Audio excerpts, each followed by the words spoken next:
Hello and welcome to Sightline. Today in our studio we have a very honored guest, Ambassador Extraordinary Plenipotentiary of Canada to Mongolia, Her Excellency Catherine Ivkoff. Ambassador, thank you very much for coming. Thank you very much for inviting me. I'm very happy to be here with you today. So it's our pleasure to have you. So Canada and Mongolia established diplomatic relations back in 1973. And over the years, both countries have immensely contributed to the development of the diplomatic relations between the countries. And what key events would you say have been vital to shaping our current relations now? There have been many important events that have shaped our current relations. The first is when each of our countries opened embassies in the other countries. So, for example, Canada appointed its first honorary consul to Mongolia back in 1997. And then in 2008, we opened our embassy in Ulaanbaatar. Mongolia opened its consulate general in Toronto in 1998, and after that, in 2001, Mongolia opened an embassy in Ottawa. Then, in addition to that, there have been many other achievements that have really strengthened our bilateral relations since that time. So one other aspect that is very important to all of us is high-level visits exchanged between our countries. And I will give you just a few examples of the highlights of some of these visits. In 1994, the Mongolian Minister of Foreign Affairs, Gombo Surin, paid a visit to Canada. In 1998, the Minister of Foreign Affairs, Amar Jargal, paid an official visit to Canada. And in 2004, President Bagabandi visited Canada. And then also in 2010, Prime Minister of Mongolia, Batbold, visited Canada. There have also been high-level visits of Canada to Mongolia in recent years. Our Governor General, David Johnston, visited Mongolia in 2013.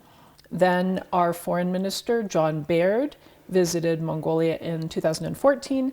And in 2016, the Speaker of our Parliament, of our House of Commons, Jeff Reagan, also visited Mongolia. In addition to opening embassies in our countries and exchanging high-level visits, we have had very active relations in many spheres. This includes development assistance, trade and commerce, and advocacy and foreign affairs consultations. So, for example, in the early 2000s, we started conducting the bilateral Canada-Mongolia roundtable, which allows our governments to discuss our partnership and strengthen the relations. The 9th one was held in May of this year, and it was hosted virtually by the Canadian side.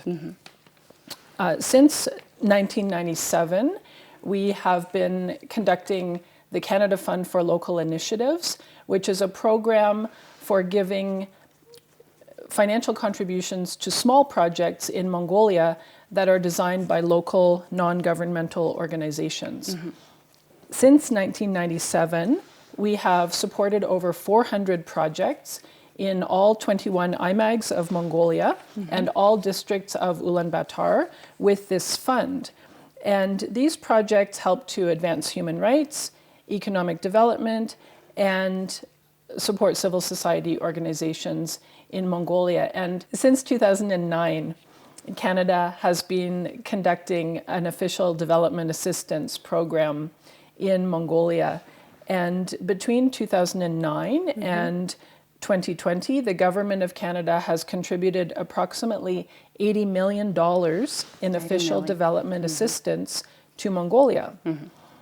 We signed a bilateral memorandum of understanding for development assistance in 2016, and this was also a very important step that helped to shape our bilateral relations.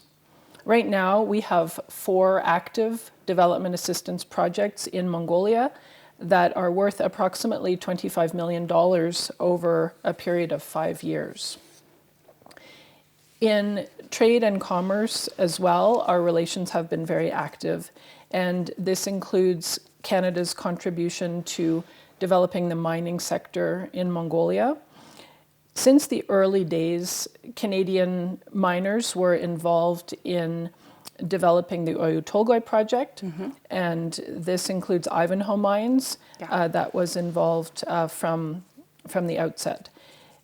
Bringing us to the present, Canada is now the largest foreign investor in Mongolia, and this includes a $1 billion financing loan from Export Development Canada to develop the underground portion of the Oyu Tolgoi mine. Another very important milestone in our bilateral relations came in 2017 when Canada and Mongolia signed a very important treaty, which is the Foreign Investment Promotion and Protection Agreement, also known as the FIPA. This agreement is one of the most comprehensive investment protection agreements that Mongolia has entered into, and the strong provisions of this agreement also help Canada and Mongolia strengthen our business ties. We hope that the signing of the FIPA will help pave the way for even greater cooperation in non-resource-based sectors in Mongolia, such as infrastructure, agriculture, and education. The last area that I would highlight in our bilateral relations right now is military and defense relations and diplomacy. Military diplomacy is one of the very essential components of international diplomacy, and it's a very effective way for us to strengthen our bilateral relations. Military training and cooperation is an important part of this. The Canadian government established the Military Training and Cooperation Program in 1963, so a very long time ago. And we were very pleased when Mongolia joined this training and cooperation program in 2005. Since then, Mongolia has become a very distinguished participant in this training program because the candidates selected by the Mongolian Armed Forces have performed very well in this training program, and the candidates that have been selected make very good use of the training that they receive in this program. In 2013, the Canadian Armed Forces and the Mongolian Armed Forces formalized their defense cooperation and exchanges by signing a memorandum of understanding to help promote peace and stability in the Indo-Pacific region and around the world. Thank you, Ambassador Ivkoff, for for mentioning all these important milestones and steps that have shaped our bilateral relations. So our next question is about the investments in Mongolia from the Canada. So for the past few decades, Canadian investment in Mongolia's mining industry have been the primary driver of our commercial relations. So what sectors besides mining have both countries invested in over the past years since the establishment of the diplomatic relations? It's true that the mining sector has been the focus of Canadian investment and trade and commerce over the past few decades in Mongolia, and our focus moving forward will be to continue to diversify into other areas to broaden our commercial relationship. But there has already been some important commercial activity in other sectors. One of these areas is education, where many Mongolian students have come to Canada to complete their university or college studies. And this is an area that we hope to strengthen in the future, and we would love to welcome more Mongolian students to Canada. I constantly am meeting people in the course of my work here who studied in Canada and who have come back to Mongolia and are having very successful career opportunities and are making very large contributions to Mongolian society, either in the political sphere or in the business world or in civil society. And we would very much like to see more students coming from Mongolia to study in Canada. We have also seen Canadian participation in the construction and building sector in Mongolia, and there has been interest in Canadian wood frame housing. And one of the reasons I think for this is that Canada and Mongolia share so much in common in terms of our climate.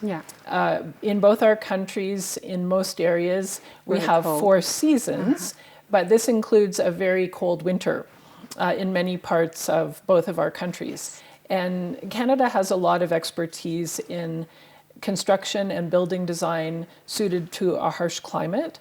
And I think that this is an area where we can collaborate more with Mongolian partners. We would also like to see, going forward, much more green building and green building solutions.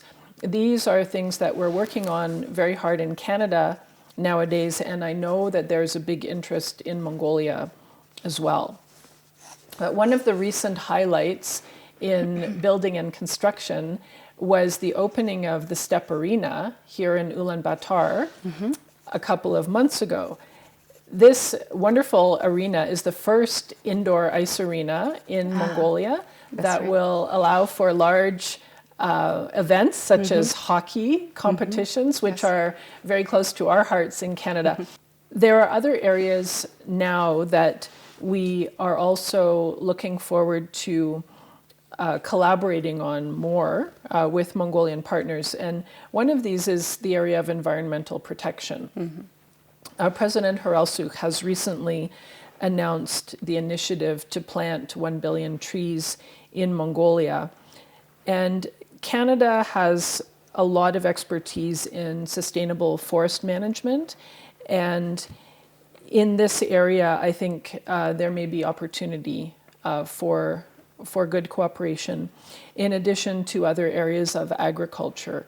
The mining sector will also continue to be a very important area of our cooperation, but our focus going forward as well will be on promoting green mining solutions and also clean technology applications that can facilitate the greening of the mining sector in Mongolia.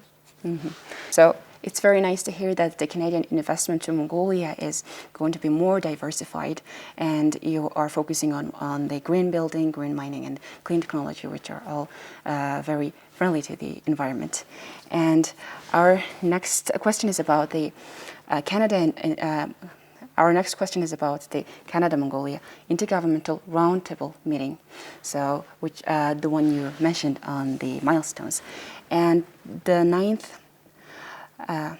10th roundtable meeting is scheduled in 2023, which is the 50th anniversary of the establishment of the diplomatic relations between Canada and Mongolia. So what are the key actions to be carried out in order to bring the cooperation to the next level? We will be focusing on a lot of activities together with our Mongolian partners to take our relationship to the next level over the coming years. Some of these activities are outlined in the Roadmap for Comprehensive Partnership that was established between our two countries during the roundtable in May of this year. This includes focus on bilateral relations and also multilateral mechanisms in which Canada and Mongolia are both members. We will focus on enhanced collaboration in our parliamentary groups, where we already have cooperation between the legislatures and the activities of our parliamentary friendship group, with a view to promoting shared values of inclusivity and accountable governance, which are very fundamental values in both our countries. Both Canada and Mongolia also support the rules-based international order and enhanced activities within the United Nations system. This is a priority for both of our countries, and we will work to strengthen our mutual cooperation in the United Nations and other multilateral bodies. As I mentioned before, cooperation in the defense sphere is very important and has been very successful, and we will certainly continue our defense cooperation and maintain the frequency of consultation meetings between our two defense ministries, as well as administrative level visits on the defense side. And we aim to continue the participation of the Mongolian Armed Forces in Canadian offered military training and cooperation programs. Also, as I mentioned, we do hope that Canadian Armed Forces will be able to resume participation in the exercises hosted in Mongolia, including the Conquest exercise. On trade and commerce, we will continue to explore ways to broaden our commercial relationship, especially in the areas of green mining, infrastructure, agriculture, forestry, and education. And this includes promoting bilateral investments and cooperation towards improving Mongolia's investment environment, the protection of intellectual property, and preventing corruption. Then we will also focus on continuing activities in our development assistance program. This includes identifying areas for future development cooperation that are aligned both with Mongolia's Vision 2050 as well as with Canada's Feminist International Assistance Policy. We will continue also to work on enhancing the capacity and independence of the public service in Mongolia and on the nexus between trade and commerce and development assistance. So Ambassador Ivkoff, you were appointed to Mongolia about 2 years ago. And what are some of the highlights that happened to you in the past 2 years of living in Mongolia? And it's just said that Mongolia and Canada have the similar climate for seasons and cold winters. And was it fairly easy for you to adapt into Mongolia? Yes, I think it was quite easy for me to adapt to living in Mongolia because, as you say, our countries do have similar climate conditions. We both have 4 seasons as well as hard winters. Yes. And so the cold winter, the snow is not new for me. And I think that I came to Mongolia fairly well prepared for that. But I think that the main reason why it was relatively easy for me to adapt to living in Mongolia is the people and the very warm welcome that I received from Mongolian people in so many different walks of life who I have met since I have been here. I had heard about Mongolian hospitality before I arrived here, and I have to say that that is certainly something that I have had the honor and the privilege to experience, and I'm very grateful for so many of the friendships that I have made here, which have also helped me to learn so much about Mongolian culture and Mongolian life. And of course, that is, I think, the most important factor that has helped me to feel at home here and to really come to love Mongolia and being here. Aside from that, of course, there has been a lot of work to do since I arrived, and I have taken great pleasure in that. First and foremost, because of the excellent team that we have in the Embassy of Canada here, and it is always just a pleasure and an honor to work with the dedicated and professional team that we have in our embassy. I have also met so many wonderful people during the course of my work, including many Mongolian government officials, people in the business world, in academia, and in non-governmental organizations. And with all of these people, we have had very meaningful discussions about activities that Canada and Mongolia are working on and what we can continue to do in the future. And there have been many, many highlights on the work side in the last couple of years. And some of this also includes the opportunities that I've had to travel in Mongolia. So where have you been traveling in Mongolia? What AMAGs? Well, I have traveled to a number of IMAGs so far. Some of this has been for business travel, and this includes my first trip, which was to the South Gobi, where I visited the Oyu Tolgoi mine. And I was very happy to have the opportunity to see this project with my own eyes, because we read a lot about Oyu Tolgoi in the news, but this is a very impressive project that I think is difficult to comprehend its full magnitude if you don't see it for yourself. And I also had the opportunity to meet so many people working at Oyu Tolgoi, including women, and to hear about the professional and career opportunities that they have had through working at Oyu Tolgoi. Then I also visited Erdenet and the surrounding area, and many smaller towns nearby to Erdenet, which was a wonderful trip and also very educational.